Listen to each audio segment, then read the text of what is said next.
नौबत वो भी आ गया कि जो इस मंदिर प्रांगण में जो राम कथा होने वाला है राजन जी महाराज का, आयोजकों द्वारा सब कंप्लीट कर लिया गया था। लेकिन एक हमारे पास फ़ोन आया जो शहर के एक संभ्रांत व्यक्ति हैं, राम कथा हरिवाटिका शिव मंदिर में नहीं हो पाएगा, उसका लोकेशन चेंज किया जाएगा। तो मुझे आश्चर्य हुआ और डेट फाइनल हो गया था, पर्ची, पम्पलेट, बैनर वगैरह सब लग गया था कि इसी में होने वाला है, डेट भी डिक्लेयर हो गया था।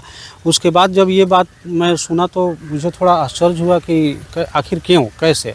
लेकिन एक सप्ताह के बाद पता चला कि नहीं, अब फाइनल यहीं पर होगा, क्योंकि दूसरे जगह शायद कोई परेशानी रही होगी। यहाँ पर भी परेशानी ये थी कि जगह का थोड़ा कमी है। हालांकि उसके बावजूद भी बेतिया में आप देखते होंगे तो जितने भी मंदिर हैं बेतिया में, तो सबसे ज़्यादा शायद ज़मीन हरिवाटिका शिव मंदिर का ही है।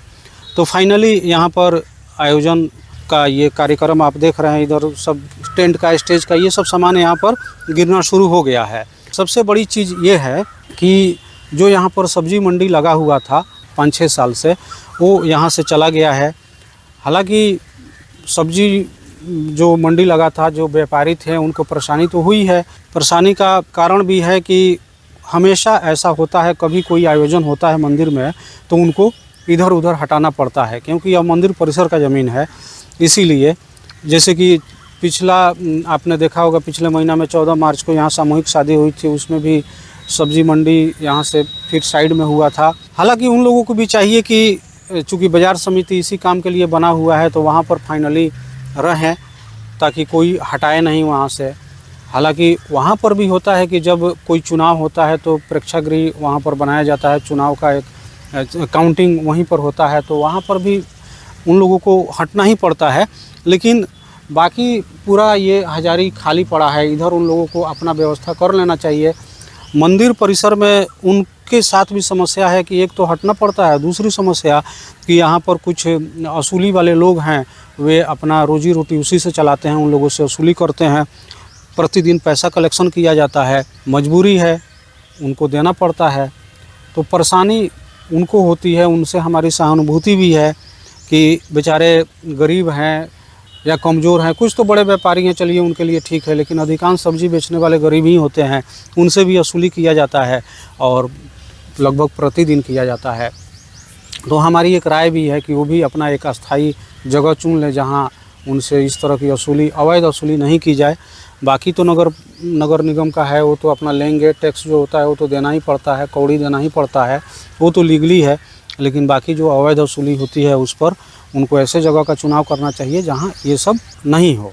बाकी मैं हरिवाटिका वासियों से निवेदन करूंगा, आग्रह करूंगा कि इस मंदिर में और परिसर का बचाव करें, एक अभियान चलाएं, आगे से इस मंदिर पर अतिक्रमण ना हो, कब्जा ना हो, क्योंकि हरिवाटिका, भगवती नगर, बसंत विहार और बस स्टैंड, ये सब पूरा एरिया पकड़ते हुए एक यही मंदिर परिसर है जहां आदमी सुबह शाम सैर कर सकता है, टहल सकता है, अपने स्वास्थ्य पर ध्यान दे सकता है।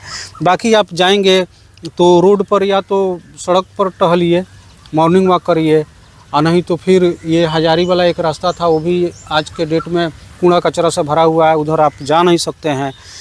तो इसी को बचाया जाए और इसी को बचा के संरक्षित किया जाए, सुरक्षित रखा जाए, और इसको डेकोरेट करके, बाउंड्री करके या करा के या चंदा वसूल के, जैसे भी संभव हो, या प्रशासन के द्वारा संभव हो, नगर निगम के द्वारा संभव हो, जैसे भी संभव हो, सभी को एकजुट होकर इसका बाउंड्री करा दें और इसको एक बढ़िया पार्क बनाएं, डेकोरेट कराएं, ताकि लोग, बुज़ुर्ग हों, जवान हों, बच्चे हों, यहाँ पर खेलें कूदें और सैर सपाटा करें।